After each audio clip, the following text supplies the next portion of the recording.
as you need to raise more and more money, you realize, which we're really not taught in this business, is that it's a lot about marketing. And once you get through the friends and family, you have to have systems in place that bring in new clients all the time. You're listening to The Life and Money Show, a podcast that brings you the stories and strategies of people who are living a meaningful and intentional life by design, building true wealth for their families, and impacting the world around them.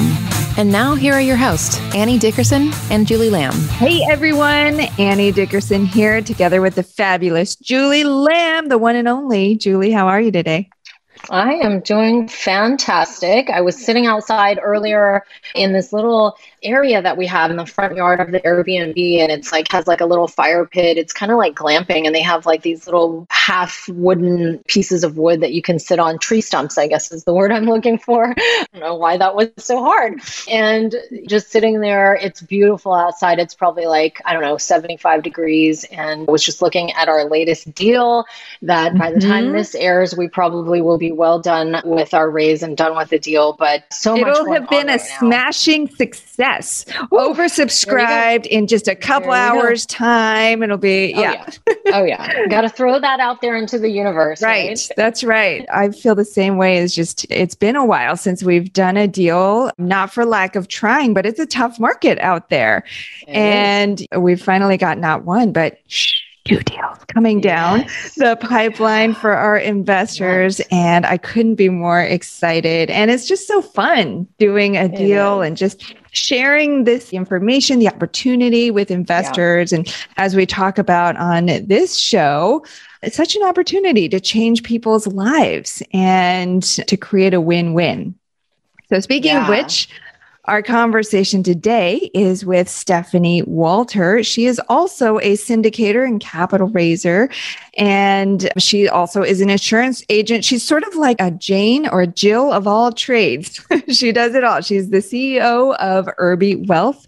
She's a legacy cash flow specialist. And as I had just mentioned, she's a capital raiser and a syndicator and a real estate investor. And she talks about how she really discovered her passion for real estate and went into it much like you and I did, thinking she could do everything, and quickly realized that she had a real passion for talking to investors, educating people about these opportunities, much like we do. And she sort of gravitated towards that and found a fantastic partner and has been doing deals ever since. And so in this conversation, man, we talk about all sorts of things, but in particular, I want to pull out that impact piece. And so much of why we do what we do is this opportunity to help others and to spread the knowledge that we've been fortunate enough to come across around how these private placement real estate syndications work, how to access them, how to invest in them. And through doing the work that we do and the work that Stephanie does, we're really able to democratize that information and help everybody to build wealth. Yeah, it was so cool to hear her story of how, which was very similar to our story of how she got into the business and how she discovered her partner and how she is continuing to grow and scale her business. And we got to talk about some really easy strategies. It's almost like a little secret. I kind of don't want other people to know about how easy it can really be to raise money, right? I mean, we talked about that in the show. And I think oftentimes people are overwhelmed with this idea of being able to raise money. But the truth is that it's very simple things, as we talk about in the show. I don't want to spoil it too much, but we talked a little bit about that. And yeah, it was just really cool to hear her story about how she's been able to grow and scale. And it really comes down to leveraging skill sets. And that's what you and I talk about all the time. And it's what we've been able to do still, nonetheless. It's not just about leveraging each other's skill sets, but it's about getting along too, which we've been very blessed with. But yeah, she talked about most of the time. Most of the time. I know that's that big argument argument we got into this morning was no big deal, but that doesn't don't get often. me started.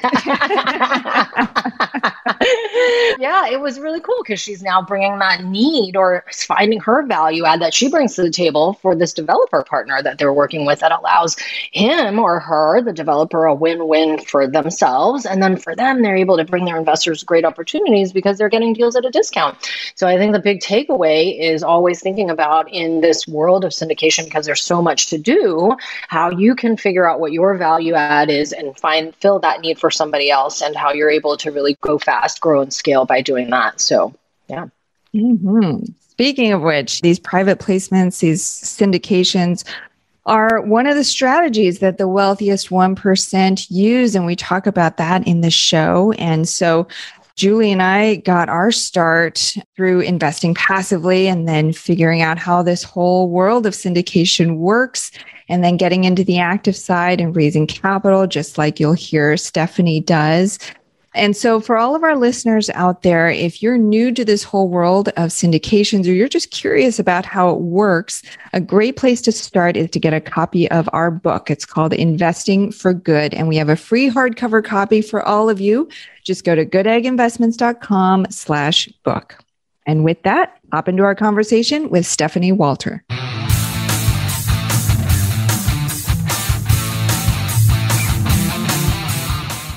Stephanie, welcome to the show. How are you? Good. How are you guys? Fantastic. We're thrilled to have you here. Now, Stephanie, I know you were super passionate about helping people enhance their investing and wealth creation by leveraging the strategies that the wealthiest 1% use. And that's exactly what initially drew me to real estate syndications as well. I'd been investing in real estate for 10 years before I discovered this little known secret called passive investing through syndications, as I'm sure you know about. And once I did, it opened up this whole new world to me, as it did for Julie as well. So, that we're all about getting those secrets from the wealthiest 1% and spreading them to everybody else. So tell us a little bit about your journey to discovering some of these strategies that the wealthiest 1% use. Did you grow up with a rich uncle who taught you these strategies, or how did you come to learn about these types of opportunities? Well, actually, my dad was an entrepreneur, and he was actually a second generation entrepreneur. And so I grew up just seeing my dad go out and not work a 9-to-5 job, just do things that he was passionate about, different businesses here and there.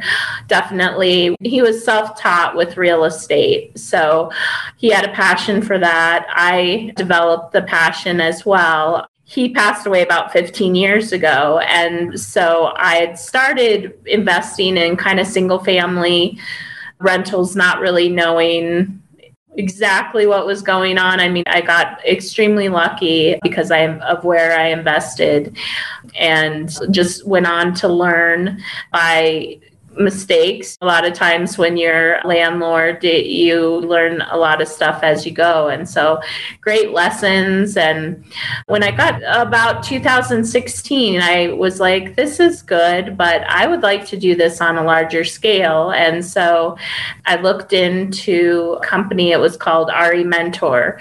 And it was just plenty of companies out there. But this one was basically, I tell people it was like getting a master's in commercial real estate and understanding how to underwrite deals. That's really the most important thing that I learned, so that you're really financially savvy. Did my first syndication in 2018, and I did that one all by myself. And right after that, decided that I never wanted to do another one by myself again, and teamed up with a partner who I admired a lot, kind of through our same circles. And he's super good at looking for deals and negotiating the deals. And I really, really liked raising the money. So that's sort of how we fit together. But I definitely learned from dealing with wealthy people, it just kind of started to become kind of interesting when I would look at their finances, that they seem to do a lot of things differently than I was doing them. And they always have their money working for them. They don't have it really sitting in a 401k or an IRA. They always have their money working for them. They invest in businesses. They invest in these private placements, the syndications. They don't let their money just sit. If it is just sitting, then they know how much they're making, what their money is doing for them at any time. But the biggest, I think, the thing that really got me thinking was, what is my money doing at this time? How is it working for me now? And that changed a lot of stuff for me, in that I repositioned a lot of my equity in my rentals to be invested in syndications. And as I told you right before, I just sold my business, my 9-to-5 business I had for 16 years, and I can be retired now. And so I'm passionate about kind of opening people's eyes of what's possible out there. Wow. Well, there's definitely a ton to unpack there, and we're going to dig into all of that. But I can definitely relate. I feel like it's like coming out of the cave, that old story where once you come out of the cave and you discover there's sunlight, there's this whole other world out there. You can't really go back in the cave, right? And I felt the same way when I discovered, there's almost an entirely different rule book that the wealthiest 1% is playing by that I had no idea about, because I had been taught, save, let your money sit there where it's safe, it's earning some interest every year. And just every penny, just put it in there. Keep saving. That's all I was taught, right? And same, when I started discovering, it was like one thing at a time. I was pulling it out. It was like almost, like a magician's, when they're pulling the scarf out of the box and there's more and more. And you're like, what? There's more? They're doing more stuff I can't even imagine. And so I felt the exact same way, that there were all these new rules that I never heard of, and I never thought about money that way before. This is a fascinating journey that you went on. I want to go back to one thing you said earlier.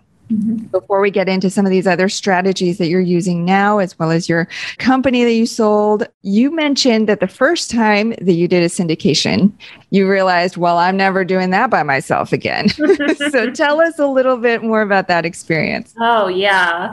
Well, once you learn these strategies, you're just anxiously looking for that first deal that can take you into this new realm, and constantly looking and looking.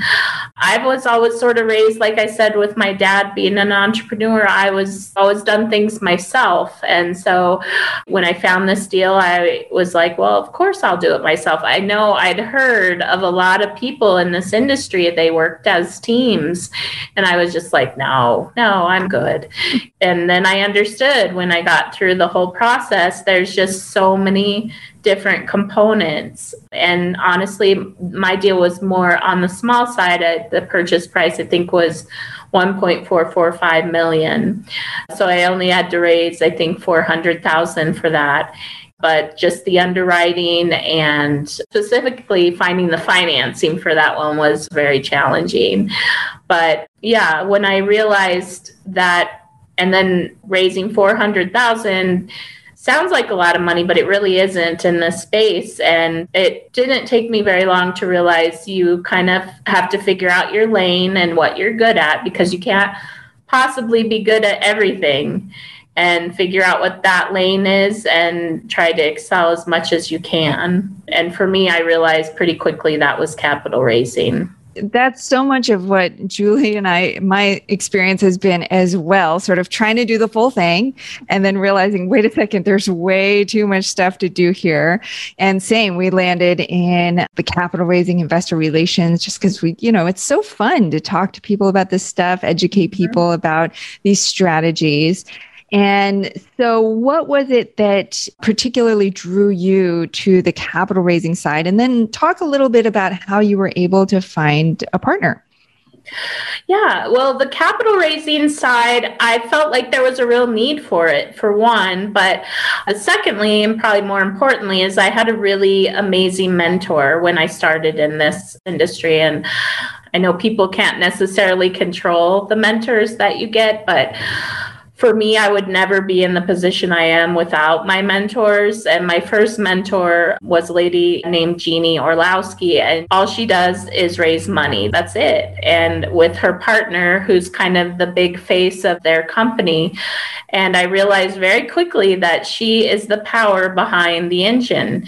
If he's out there getting the deals, but if you can't fund the deals, then you're kind of lost. And so I just really like doing the work behind the scenes. And I love relationships, building relationships and telling people about this. I am very excited about it. And I've always loved being an entrepreneur, but this to me feels like work that needs to be done, is very special and can change people's lives. And so that's why I'm so passionate about that part of it. And I found my partner actually through my mentor. She said, this person is getting a lot of deals, but he just doesn't want to do anything with the money. Maybe you guys could do a deal together. And that's what we did. And we're on our 5th deal together right now. So it's worked out really well. Fantastic. It's so important, I think, when you get into a complex thing like syndications to really, like you said, know your lane, know what you're good at, what you love to do so that you can find somebody who complements that. Mm-hmm. So I know you've found a ton of success already in the world of syndications. I want to also talk about, because you weren't doing this just syndications, right? So you had your insurance company, right? So you had sort of multiple things as the wealthiest 1% do. They have multiple irons in the fire at all times, right? So tell us a little bit about the insurance side of things, how that got started, and then also how you retired from that company and what you're planning to do now. Yeah, well, as I came out of college, I think what most people do. I just went and got a job and was a W-2 employee and really sort of liked it, but became pretty frustrated within my first few years as I would meet with my manager and they would be like, you're doing a great job and here's your 2% raise. And I remember being like, going home and figuring out what that 2% raise was going to mean for the rest of my life. And I was like, I can't do this. This is not for me. And I've always been interested in insurance. My uncle and my dad both did different aspects of insurance. And so I sat down with my dad and was like, I think this is where I want to go. And he was like, you should do it. And I never regretted that. I took that over. And again, that's a very relationship-based business. So you're just meeting clients almost every night of the week and building those relationships with clients so that they trust you with their insurance. And built that up. And like I said, around 2016, realized that real estate is really my love. And I was ready to start planning kind of an exit strategy. Also, if you know anyone that runs a business, like an actual business like that, is you don't get a lot of vacation time, especially if you're an insurance agent. You kind of are the face of the business. So the last time I took a vacation was in 2006. I'm sorry, a week's vacation. And I was like, my son is 7 and I want to go on spring break and fall break and do these things with him while he's little. So that was definitely the push for me to sell my business. That's so awesome. It's so cool that you were able to find a way out of what you were doing, because I think all too often, so many of us get trapped in this world of work and we devote our whole lives to that, whether it's your own business or working for somebody else. And meanwhile, children are growing up and life is passing you by. So that's awesome that you were able to get out of that and discover real estate investing, which is all the more reason why what we do is so important, to get the word out there to especially other women, I think, to show them that there's another way to go about building wealth and finding freedom, whether it's time freedom or financial freedom. So I love that. I wanted to go back to what we were talking about earlier about capital raising, because I know that this is kind of an elusive thing for a lot of people out there, that capital raising seems like such a daunting, overwhelming task for some people, right? Especially if it's not what they love to do.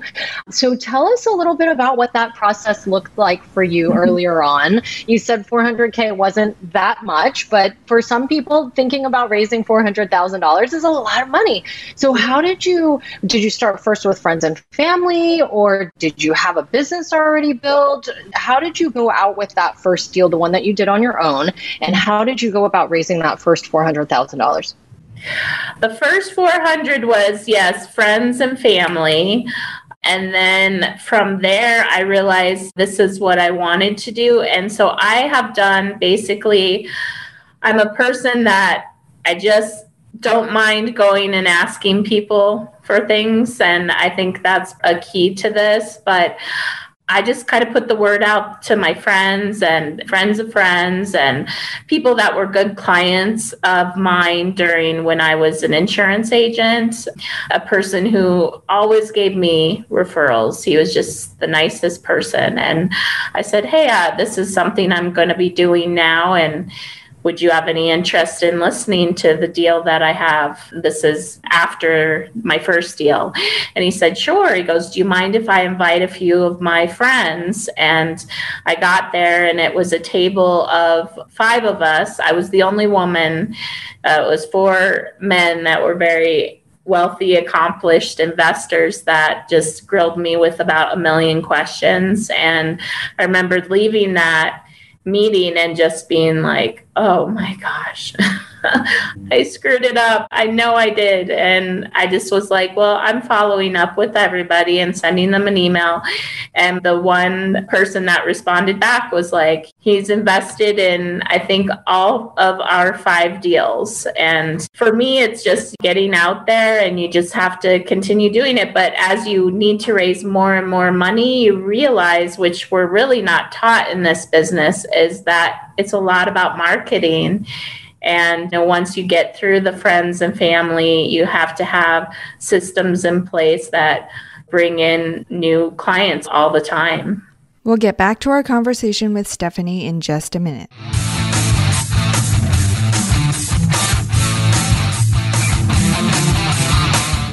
Have you been thinking about investing in real estate but aren't sure you have the time or the desire to manage the investment? Perhaps you're afraid, like we were, that you'll make the mistake of choosing the wrong market or the wrong team and lose your entire investment. Well, that's exactly why we created the Goodegg Investor Club. We do the work of identifying solid real estate investment opportunities in the best markets around the country and then partner with you to acquire these investments, and then we'll all share in the returns. We'll identify the growing markets, strong, experienced teams, and the solid deals. We do all the heavy lifting of managing the tenants and the renovations, and as a passive partner, you get to enjoy all the benefits of investing in real estate, monthly cash flow, long-term appreciation, and the ongoing tax benefits. When we first discovered passive investing through real estate syndications, we realized it fit perfectly into our busy lives. We could put our money to work for our families, work less, and get more time back in our days so that we could focus on what matters most and discover our true passion and purpose in life. We've now helped hundreds of people invest passively in real estate syndications and are seeing the positive impact it's had on their lives. We invite you to partner with us by joining the Goodegg Investor Club today so you can start putting your money to work for you and get more time back in your day, because we know that when people have more time in their days, they can do the true work they were intended to do, and the world will be a better place. To sign up for the Goodegg Investor Club, go to goodegginvestments.com/invest and we'll take it from there. That's goodegginvestments.com/invest.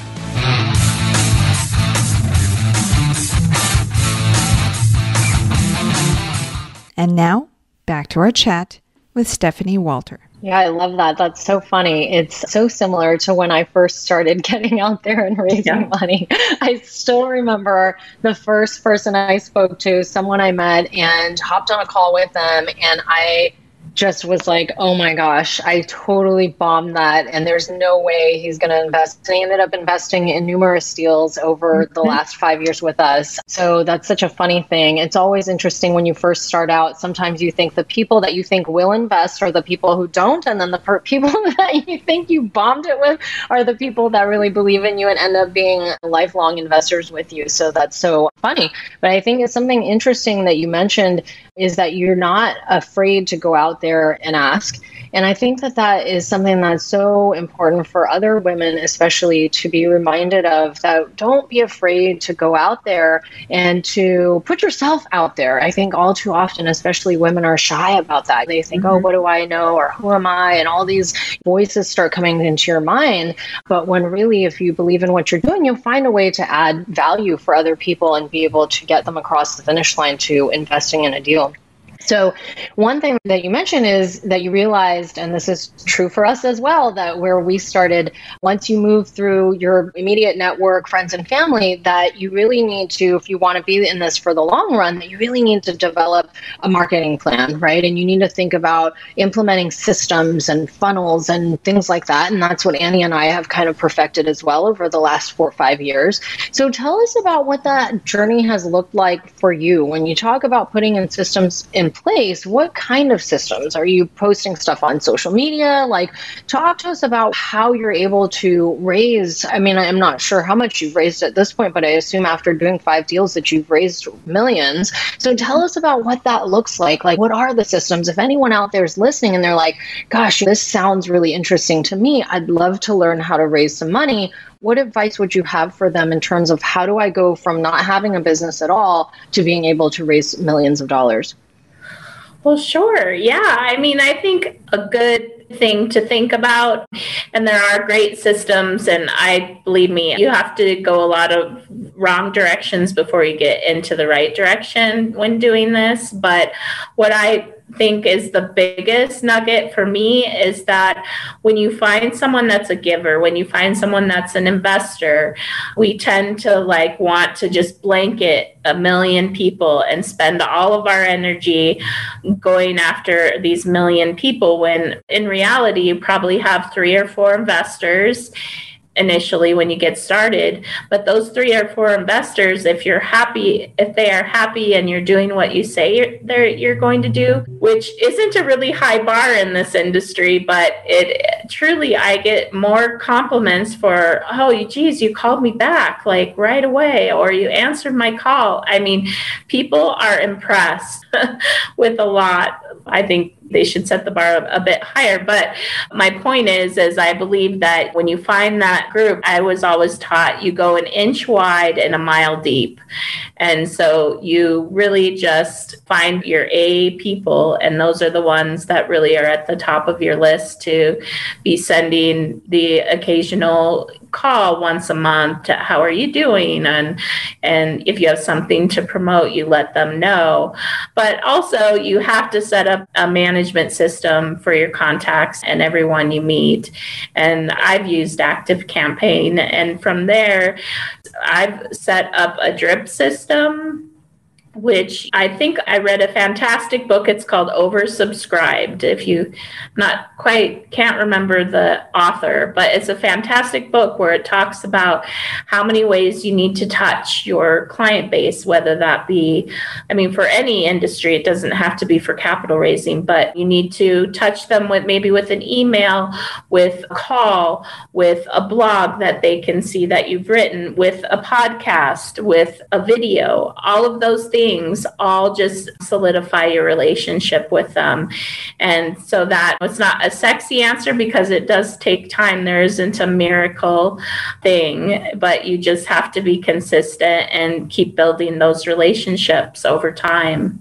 I'm so glad you said that, because I think all too often people think that there is this magic button that you can go out there and buy a course or work with a mentor or hop into the space, and then suddenly millions of dollars are going to be there at your doorstep. And so I think it's really important for people to know that this is really a long game, right? It's about building those relationships. And I know for me earlier on, it was indeed a lot of what you said. The bar is really low. It was just about answering the 20 questions that were in the email that no one else wants to answer. And you take the time to answer those questions. You'll build a lifelong investor out of not only that one investor, but also out of all of their friends and family that they'll go out and share this introduction and make this relationship that they've found as well. So I love that you said that. And for us as well, having some kind of a marketing managed tool, like a CRM is the word I'm looking for, really goes out there and does the work for you. Sends out we have our drip campaign set up and really does those touch points with us. We initiate them, but a lot of that work along the way, our investors are educated through videos and blog posts and content that we put out through the drip campaign that allows our investors to get to know us. So I love all of that. Now, tell us a little bit about, so you've done 5 deals, you found an amazing partner. I love this because I feel like, Annie, doesn't this story remind you so much of like our story, like how she got started, like trying to put the first deal together, and all of this is so funny because it reminds me so much of our story. So you've done a couple deals now, you found this great partner. Talk to us about market selection and deal selection. What markets are you guys in? What is your approach right now, given where we're at in the current economic cycle? How are you guys approaching multifamily? Because I know if you guys are out there looking at similar size deals, especially, so would love to hear your answer on that. It's tough right now. There's a lot of people out there overpaying on deals. We've been invest in final a number of deals, and we kept getting outbid by people who are willing to overpay. And we say, okay, fine. We walk away from the deal. So we haven't done a deal for a long time. And so would love to hear what markets you guys are in and what size assets and what the business plan is right now, because ours has shifted too. Over the last 5 years, we were willing to take on a lot more risk 5 years ago, and the risk has slowly gone away as we've moved up to where we are today, where we're really focused on A-class stuff. So I'll stop talking, but want to hear about what markets you guys are focused on and what your business plan is moving forward. I learned with my partner really early that he is incredibly conservative, which is fantastic because you don't actually realize, and not only that, but he's a wonderful operator. And I'm extremely lucky to be working with him. But so we are open to a lot of different asset classes. One of the first deals, after my first deal by myself, the first one I raised for him was a retail center before COVID. And I had a heck of a time getting investors in a retail center. That's before COVID, but the market was key. And that's what we found with all of our investments. We've invested almost exclusively in Florida. That's where my partner lives. We have one smaller investment in Waco, Texas. We have not gone out and gone for the great big, like I hear lots of people, they're doing 200 units and stuff like that. We've just kind of biting a little bit as we go and building our business up by consistently paying our clients their distributions, their monthly distributions, and returning people over a 20% annualized return. So we'll look and look and look. We have 55 units in Waco. We've even gone smaller than that. We have 24 units in Tallahassee. We found a little bit of a strategy in finding a market and then kind of expanding within that market. So Tallahassee, we've done 3 deals, and now we're in Cape Coral right now, Florida, and we're in our second deal there. And we have not done 100 units yet, but everything we've had has been under 100 units, but they are fantastic assets that have gone up a lot. But what I tell these new people is know your market, because I know plenty of people that through COVID lost their deals completely because they were invested in places where the people weren't able to work, that they weren't able to collect rent, and we never missed a distribution payment. And that's because of the policies in Florida, which kept the state largely open, and a very pro-business philosophy there, which we all hear these things, but I think this is the first time in my investing life that I've actually seen the power of that, of really knowing your market and knowing what it's going to do if there's another setback. And what asset classes are you guys focused on? Are you guys doing B or C stuff? No, we don't do C at all. So we've just closed on 2 properties, and they're both actually A properties. And we've gotten in with a developer who he does not want any part in running the deal. He wants to just build it and then exit. And so that leaves it open for us to buy at a discount, a brand new apartment complex at a discount, and just kind of everybody wins. He can move along to his next deal. We can buy at a discount and give our investors really good returns. So I love that. I want to kind of touch on that it sounds like one of the strategies for making these kinds of deals really work is really identifying the need that different people have and what your value add is that you bring to the table, and then piecing all of those things together to really make the deal a win-win for everybody in the deal. And it's just like how you found your partner and how you realized that what you like to do and what they didn't like to do was what you like to do, which is very much how Annie and I partnered up together. And then now this developer, right, where the developer just wants to build and exit. And he probably wants to be able to move from one deal to the next without having to put it on the market and wait for months to get the highest offer. He likes a seamless transaction where he can build and exit and sell to you guys and just rinse and repeat over and over. And so you guys win because you're able to get the deals at a discount. Your investors win because they're getting these great returns on a new Class A asset because you're able to get it at a discount. And so I think one big takeaway from what I'm hearing about your story is really this idea of leveraging these partnerships and your strengths and your value add that you bring to the table and really figuring out how you can fill the need for other people and what they're looking to do. And that's how you're really making this thing work. So I love that. And so what's coming down the pipeline? Do you want to do the bigger deals? Are you not focused on the bigger deals? Like, what do you do? And I find it's interesting in this world that we're in, that I'm talking the syndication world, is everybody's really obsessed with doing these great big deals. But I find that I've heard that a lot of people don't know how to manage deals of that size, or I feel like we're working our way up, but also I feel like we're still getting good deals in the asset type and the size of that we're looking for. Because again, my partner's like, well, we were in best and final, we were here, but the other buyers were willing to put 100,000 hard, and I'm like, and we're just not willing to do that. And I think that serves us, that our philosophy has been 2 things. One, we're going to try to underpromise and overdeliver, obviously, but that the money is made on the buy side, not on the sell side. And you keep those things in mind, then things are always going to work out for you and your investors. Mm-hmm. And I think it takes a little room for us to grow. I know that my focus now is different than it was when I first got in the business, which was I just want a deal. I don't care. I just want a deal. And I still see a lot of people that come to me and talk to me about that. But I'm like, what are you going to offer to your investors? Because then they'll tell me what they have to offer to their investors. And I say, this is what you're going to compete with out there. And they're not thinking of the investor at the end of the day. And I'm happy to say that for my partner and I, that's it, is the investor, and their happiness and their satisfaction is the number one thing for us. And the growth will come over time.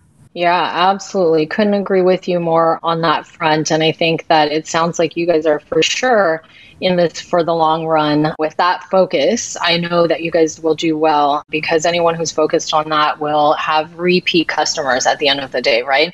You'll be able to raise more money and you continue to satisfy them, and you're going to be in this for the long run.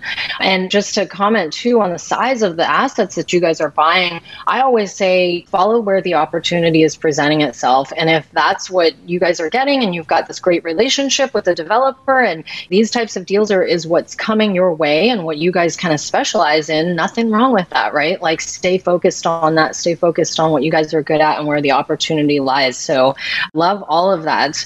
All right, we're going to transition into the Life and Money Show Spotlight, where we're going to ask you a couple of questions around life and money. Okay. So the first question is around your life and money. So what is one thing that you're doing right now to live a meaningful and intentional life by design? Gosh, I mean, I think what I do for a living and raising money and educating people, talking to lots of people, that gives me such meaning, breaking people. I have an intern this year and she's 21 years old, and I just love talking to her, showing her books that I've read that have really changed my viewpoint on money. I get a lot of satisfaction of that. My other things that give me meaning definitely are my son and my family. That's the biggest thing for me, biggest blessing in my life for sure.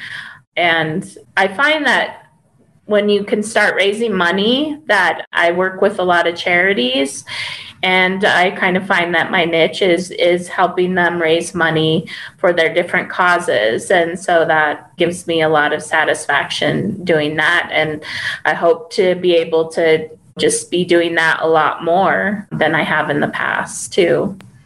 Yeah, isn't that so fun? The fulfillment piece for me, and I know for Annie as well, is so much of why we do what we do, and being able to get up every morning, put my 2 feet on the ground and know that I'm changing people's lives is something that has contributed to, I think, Annie and our desire to continue to do this, just because it makes us feel fulfilled inside, and success without that fulfillment piece, it really doesn't mean much. So I love all of that. And family, absolutely couldn't agree with you more. My family is my why, and they give me all the meaning for everything that I do. So I love that.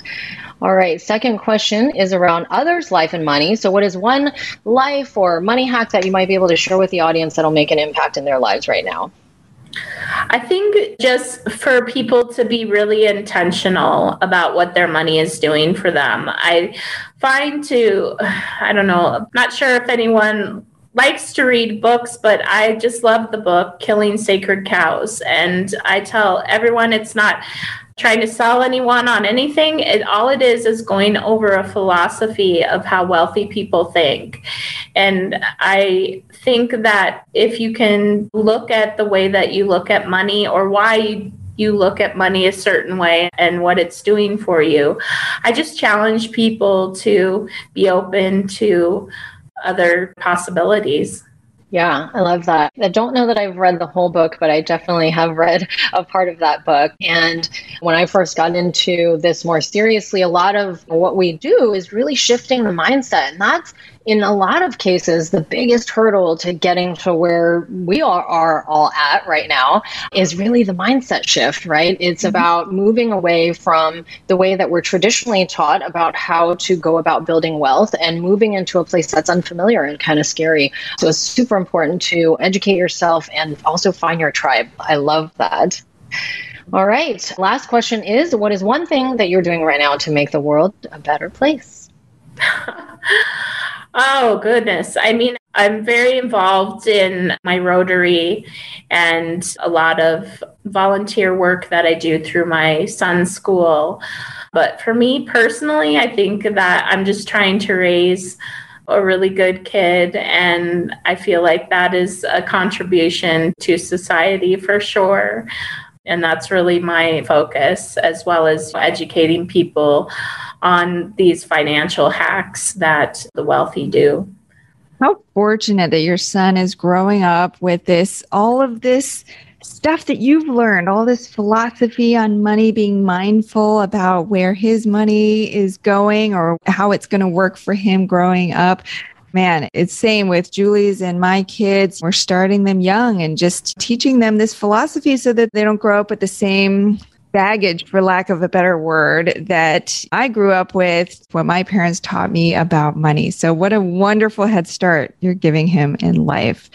Well, Stephanie, tell our listeners, I know that you've created a fantastic video series and you have a ton of resources on your website. So tell our listeners a little bit more about where they can go to learn more about all that you're doing. Oh, great. Well, my main website is www.erbewealth.com. But within there, I've set up a video series of commonly asked questions, and that you can access by going to the website or going to www.askstephanienow.com. And again, the content is so important because there's so much for people to learn. And I think these are the most common questions that I get from investors. So that is what I got. For our listeners, we'll have those in the show notes. And I just want to add, that's such a valuable thing that you've put together, because sometimes when you get into this space, you don't even know the questions to ask. So to be able to hear not only the answers, but the questions that other people are asking, that gives people such a big head start in all of this. Well, Stephanie Walter, CEO of Erbe Wealth and a legacy cash flow specialist, capital raiser, syndicator, and real estate investor. Stephanie, thank you so much for being here and sharing your story with us today. Well, thank you for having me. It was great. You've been listening to The Life and Money Show, the #1 podcast for people who, like you, are living a meaningful and intentional life by design, building true wealth, and making an impact in the world. For more resources, check out Goodegginvestments.com and be sure to join the Life and Money Show community on Facebook. And if you got value out of the show, please subscribe and give us a 5-star review so we can continue to bring you amazing new conversations.